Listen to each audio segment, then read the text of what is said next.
Em nome do Pai, do Filho e do Espírito Santo. Amém. Salve Jesus, eu sou o seminarista Luiz Alfredo, do canal Católicos de Verdade, e no nosso 7º dia com o Sagrado Coração de Jesus, continuaremos então na nossa reflexão da encíclica Aurietis Aquas do Venerável Pio XII.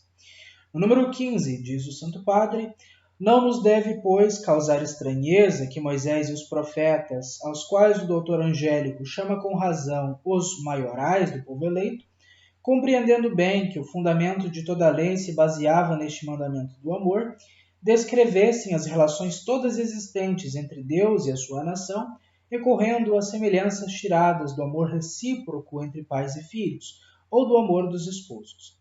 Em vez de representá-las com imagens severas, inspiradas no supremo domínio de Deus, ou na nossa devida servidão cheia de temor, assim, por exemplo, no seu celebérrimo cântico pela libertação do seu povo da servidão do Egito, ao querer exprimir como essa libertação era devida à intervenção onipotente de Deus, o próprio Moisés recorre a estas comovedoras expressões e imagens. Assim como a águia provoca seus filhotes a alçarem o voo, e acima deles revoluteia, assim também Deus estendeu as suas asas e acolheu Israel e carregou-o nos seus ombros. Deuteronômio 32:11. Talvez, porém, entre os profetas nenhum exprima e descubra melhor, tão clara e ardentemente quanto Oséias, o amor constante de Deus para com seu povo. Com efeito, nos escritos deste profeta, que entre os profetas menores sobressai pela profundeza de conceitos e pela concisão da linguagem, Deus é descrito amando o seu povo, escolhido com um amor justo e cheio de santa solicitude. Qual é o amor de um pai cheio de misericórdia e de amor, ou de um esposo ferido em sua honra? É um amor que, longe de decair e de cessar à vista de monstruosas infidelidades e pérfidas traições, castiga-os sim, como eles merecem, mas não para os repudiar e os abandonar a si mesmos, mas só com o fim de limpar, de purificar a esposa afastada e infiel e os filhos ingratos, para tornar a uni-los novamente consigo, uma vez renovados e confirmados os vínculos de amor. Ele vai fazer uma citação aqui de Oséias. Quando Israel era criança, amei-o, e do Egito chamei meu filho. Ensinei Efraim a andar, tomei-o nos meus braços, mas eles não reconheceram que eu cuidava deles. Com vínculos humanos atraí-los-ei, com laços de amor. Sanar-lhe-ei as rebeldias, amá-los-ei generosamente, pois minha ira não se afastou deles. Serei como orvalho para Israel. Ele florescerá como o lírio e lançará suas raízes qual o Líbano. Então, neste grande parágrafo, o Papa Pio XII vai nos dizer que São Tomás, que dizia que os Moisés e os profetas são os maiorais do Antigo Testamento, diz que o fundamento da lei do Antigo Testamento é o mandamento do amor. É aquele Shema Israel, né, que nós lemos ontem, e que ensina que o grande mandamento é o amor, e que o próprio Moisés, ao falar do êxodo, da libertação que Deus realizou em prol do seu povo, vai falar de um amor que Deus tem para com o seu povo, como a águia que provocou seus filhotes para voar. E Oséias fala desse amor de Deus, né, do profeta que desposa, né, uma meretriz, assim como Deus desposa o seu povo mesmo sendo infiel, e que como um pai e como um esposo castiga quando merece ser castigado, mas é um castigo que visa a conversão, que visa de fato fazer com que os vínculos de amor voltem a se estreitar. Então, estas citações de Oséias ensinam de forma figurada e de forma direta também o grande amor de Deus para com o seu povo. Número 16. Expressões semelhantes tem o profeta Isaías quando apresenta o próprio Deus e o povo escolhido como que dialogando entre si com estas palavras. Mas Sião disse: o Senhor abandonou-me e esqueceu-se de mim. Pode acaso uma mulher esquecer o seu pequenino de sorte que não se apiede do filho de suas entranhas? Ainda que esta se esquecesse, eu não me esquecerei de ti. Isaías 49, 14 e 15. Nem menos comovedores são as palavras com que, servindo-se do simbolismo do amor conjugal, o autor do Cântico dos Cânticos descreve com vivas cores os laços de amor mútuo que une entre si Deus e a nação predileta. Como lírio entre os espinhos, assim é minha amada entre as donzelas. Eu sou de meu amado e meu amado é meu.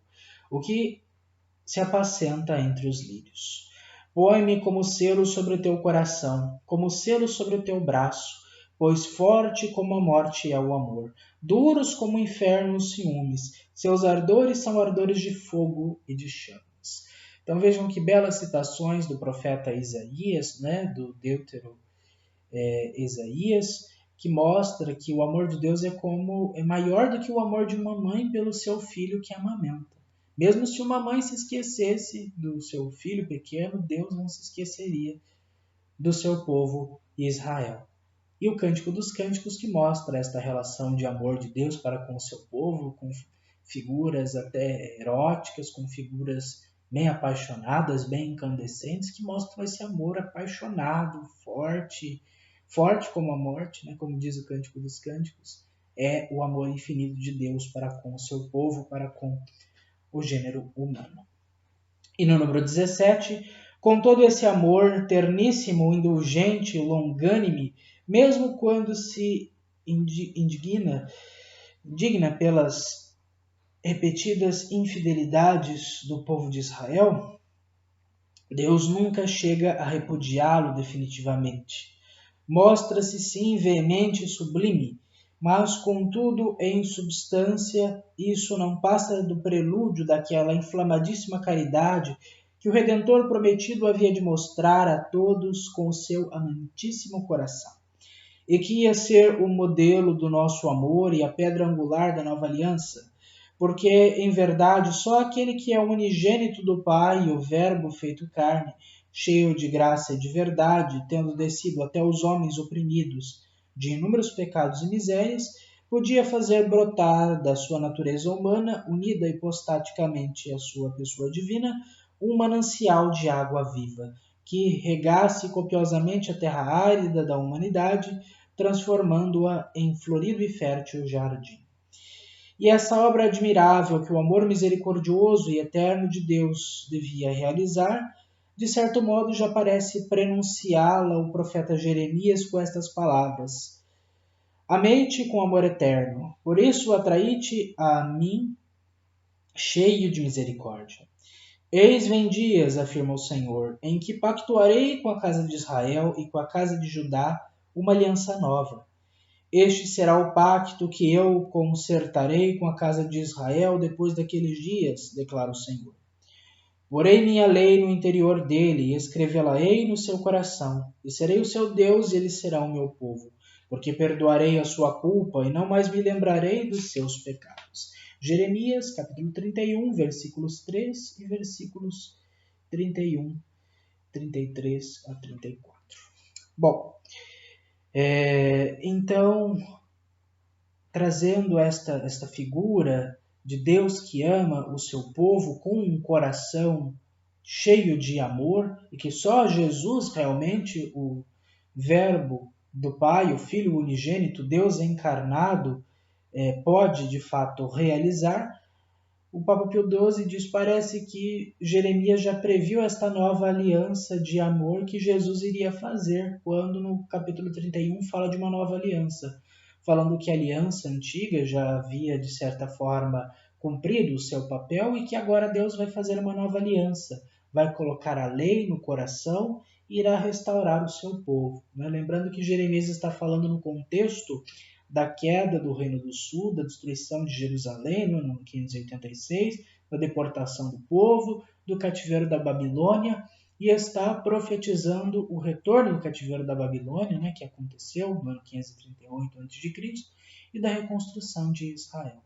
Então que Deus, com seu coração amantíssimo, possa reconstruir o nosso coração e nos fazer amá-lo e amar também ao próximo. Em nome do Pai, do Filho e do Espírito Santo. Amém. Deus te abençoe. Salve Jesus. Música